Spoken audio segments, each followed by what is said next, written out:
मेरे प्रिय मित्रों और भक्तों, आज आपके समक्ष एक महत्वपूर्ण वृतांत लेकर आया हूँ। दोस्तों, हो सकता है कि यह वृतांत आपने पहले ना कभी सुना हो, तो आइए देर किए बगैर इस वृतांत को शुरू करते हैं। और यह वृतांत है अर्जुन की श्री कृष्ण के साथ युद्ध का वृतांत।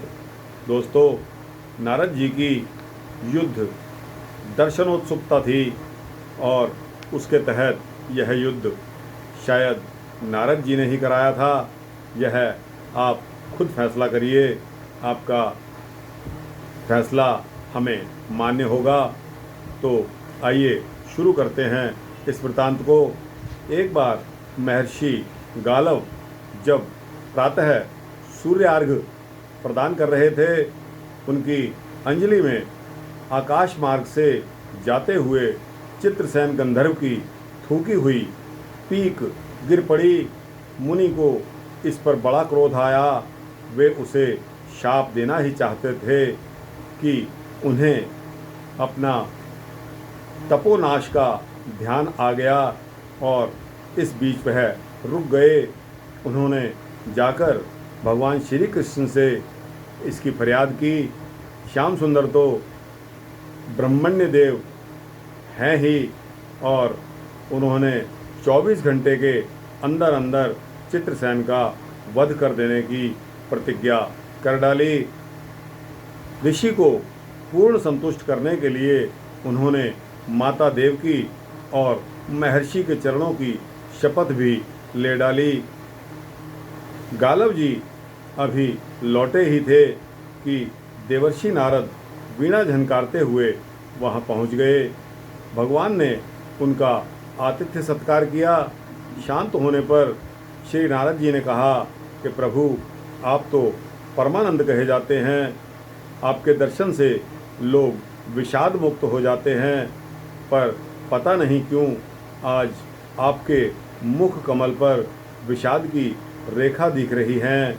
इस पर श्याम सुंदर ने गालव जी के सारे प्रसंग को कह सुनाया और अपनी प्रतिज्ञा भी सुना दी। अब नारद जी को चैन कहाँ, वो तो बेचैन हो गए। इनको आनंद आ रहा था। झटपट चले और चित्रसेन के पास पहुंच गए। चित्रसेन भी उनके चरणों में गिरकर अपनी कुंडली आदि लाकर ग्रह दशा पूछने लगा। नारद जी ने कहा, अरे तुम यह सब क्या पूछ रहे हो?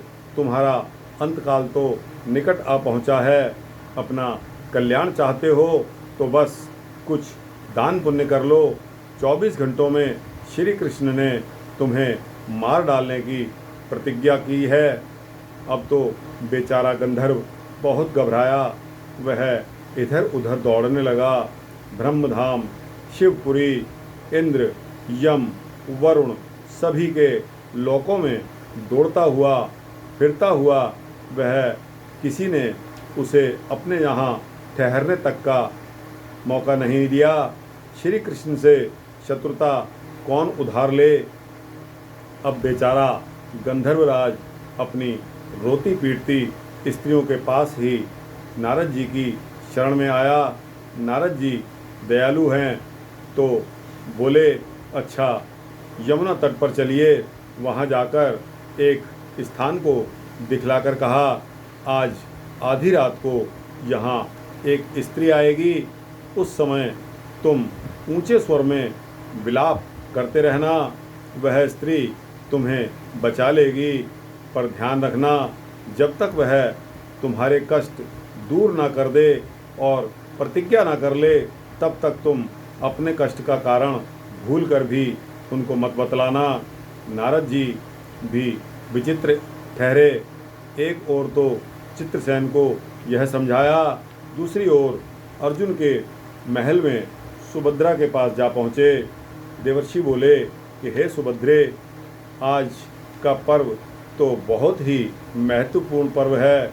आज आधी रात को यमुना स्नान करने तथा किसी दीन दुखी की रक्षा करने से अक्षय पुण्य की प्राप्ति होती है। आधी रात का अवसर हुआ। सुभद्रा दो एक सखियों के साथ यमुना स्नान को पहुंच गई। वहां उन्हें रोने का करुण स्वर सुनाई पड़ा। नारद जी ने दीनोद्धार का महात्म बतला ही रखा था। सुभद्रा ने सोचा, चलो अक्षय पुण्य ही क्यों ना लूटें। वे तुरंत उधर चली गई और चित्रसेन को रोता पाया। उन्होंने लाखों बार पूछा, पर वह बिना प्रतिज्ञा के कुछ नहीं बता सका। अंत में इनके प्रतिज्ञाबद्ध होने पर उसने अपनी स्थिति स्पष्ट कर दी। अब यह सुनकर सुभद्रा धर्म संकट और असमंजस में पड़ गई। एक ओर श्री कृष्ण की प्रतिज्ञा, वह भी ब्राह्मण के हित के लिए, और दूसरी ओर अपनी प्रतिज्ञा, अंत में शरणागत की सुरक्षा का निश्चय करके वे उसे अपने साथ ले आई। घर आकर उन्होंने सारी परिस्थिति अर्जुन के सामने रखी।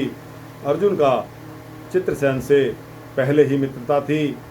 अर्जुन ने सुभद्रा को सांत्वना दी और कहा कि तुम्हारी प्रतिज्ञा पूरी होगी।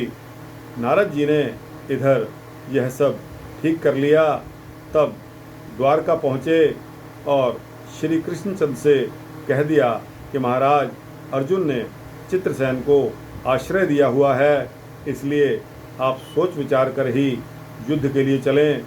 भगवान ने कहा, नारद जी, एक बार आप मेरी ओर से अर्जुन को समझाकर लौटाने की चेष्टा करके देखिए। अब देवर्षि पुनः दौड़ते हुए द्वारका से इंद्रप्रस्थ पहुँचे। अर्जुन ने सब सुनकर साफ कह दिया, यद्यपि मैं हर प्रकार से श्री कृष्ण की ही शरण में रहता हूँ और मेरे पास केवल उन्हीं का बल है, तथापि अब तो उनके दिए हुए उपदेश शास्त्र धर्म से कभी विमुख न होने की बात पर ही दृढ़ हूँ। मैं उनके बल पर ही अपनी प्रतिज्ञा की रक्षा करूँगा।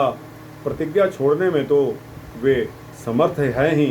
देवर्षि दौड़कर अब द्वारका आते हैं और ज्यों का त्यों अर्जुन का वृतांत कहकर सुनाते हैं। अब क्या हो। इस बीच युद्ध की तैयारी हो गई। सभी यादव और पांडव रण क्षेत्र में पूरी सेना के साथ उपस्थित हो गए। तुमुल युद्ध छिड़ गया। बड़ी घमासान लड़ाई शुरू हो गई, पर कोई जीत नहीं सका। अंत में श्री कृष्ण ने सुदर्शन छोड़ दिया और अर्जुन ने पाशुपत्र अस्त्र छोड़ दिया। प्रलय के लक्षण देखकर अर्जुन ने भगवान शंकर को स्मरण किया। उन्होंने दोनों शस्त्रों को मनाया। वे भक्त वत्सल भगवान श्री कृष्ण के पास पहुँचे और कहने लगे कि हे प्रभु राम, सदा सेवक रुचि राखी, वेद पुराण साधु गुर साखी। हे प्रभु राम, सदा सेवक रुचि राखी, वेद पुराण साधु सुर साखी। भक्तों की बात के आगे अपनी प्रतिज्ञा को भूल जाना तो आपका सहज स्वभाव है। इसकी तो असंख्य आवृत्तियाँ भी हुई होंगी। अब तो इस लीला को यहीं समाप्त कर दीजिए। बाण समाप्त हो गए। प्रभु युद्ध से विरत हो गए। अर्जुन को गले लगाकर उन्होंने युद्ध श्रम से मुक्त कर दिया। चित्रसेन को अभय कर दिया। सभी लोग धन्य धन्य कर उठे, पर गालव को यह बात अच्छी नहीं लगी। उन्होंने कहा, यह तो अच्छा मजाक रहा। स्वच्छ हृदय के ऋषि बोल उठे, लो मैं अपनी शक्ति प्रकट करता हूँ। मैं कृष्ण, अर्जुन और सुभद्रा समेत चित्रसेन को जला डालता हूँ।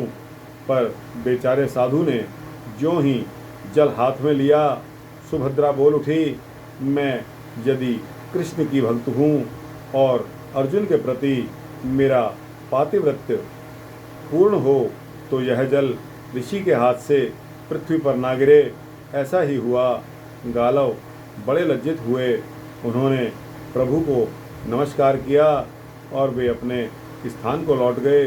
तदनंतर सभी अपने अपने स्थान में चले गए। तो दोस्तों, यह वृतांत श्री कृष्ण और अर्जुन के युद्ध का है, जो कि श्री नारद जी द्वारा भड़काकर करवा दिया गया था, लेकिन समय रहते इस पर कंट्रोल कर लिया गया। तो दोस्तों, यह वृतांत आपको कैसा लगा? अच्छा लगा हो तो इसको लाइक और शेयर करके अपने जैसे भक्तों, जिज्ञासुओं को अवश्य भेजें। आपका उपकार होगा। इसी तरह के वृतांत, भक्ति वृतांत सुनने के लिए इस चैनल को सब्सक्राइब करेंगे तो आपको इसी तरह के भक्ति वृतांत मिलते रहेंगे, ऐसा मेरा आश्वासन है। दोस्तों, इसके साथ ही इस वृतांत को समाप्त करने की इजाज़त दीजिए। जय श्री राम, जय श्री कृष्ण। अगले वृतांत की उम्मीद में आप इसका इंतज़ार कीजिए। धन्यवाद।